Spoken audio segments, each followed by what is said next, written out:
Well, hello everybody. Welcome back to Tackett's House of Horsepower. It's me, Steve Tackett, and I wanted to jump on here real quick and do a short video about this recessed oil filter. I am on some other pages and sites, and I've done some searches, commonly asked questions. So I think maybe I'll do little short videos here and there. To answer specific questions. So if somebody's out there searching for this, it'll pop up. So the recessed oil filter blocks, and how do they put an oil filter on them these days? Well, I'm going to show you. Let's talk about it.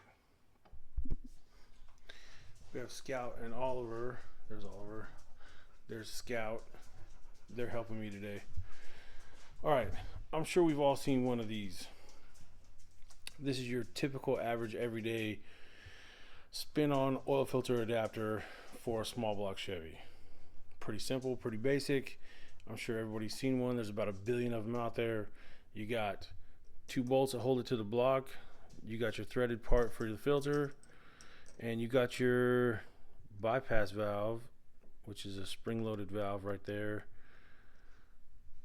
for the oil to bypass. When the oil pressure comes up, that valve gets pushed down, and most of your oil doesn't go through the filter. It ends up going through that bypass valve. All right, now over here we have our Nova recessed oil filter block. This one happens to be a 194 casting. Anyway, hi Oliver. Yes, all right. So how does it work? I saw on a few forums and pages and people asking questions about this style block and what do they use for a filter. Hi Oliver. And how's it work? How do we set it up? Now originally this block had a canister style drop-in filter with a big canister on here. There would have been an adapter, and you would have had to use these two bolts here. Well, if you want to go to the modern style spin-on filter, you're not going to use those two bolt holes. Go ahead and ignore those from now on. You don't need them. So what you do need is one of these guys. This little adapter here screws into the block right here, just like so. So you screw that into the block. Okay, now what about your bypass? You still need a bypass valve. The bypass valve is going to be separate.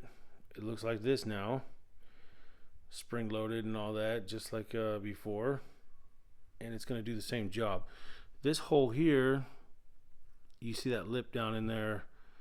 You're going to take this guy, you're going to strip him in here like that, and you're going to press that down until you hit that groove and you hit that step in the block. So that's going to sit down in that hole. There is a plug on the side of the block. Make sure you plug that hole, or you're going to get a shower of oil the first time you fire this thing off. So press that down in the block, it stays there. Adapter there screws into the block, and now you have the ability to run your normal modern spin-on style oil filter. This happens to be an AC Delco PF 1218. Can you read it? There it goes. PF 1218. This guy will sit on here and it will screw on down just like that, and there you go.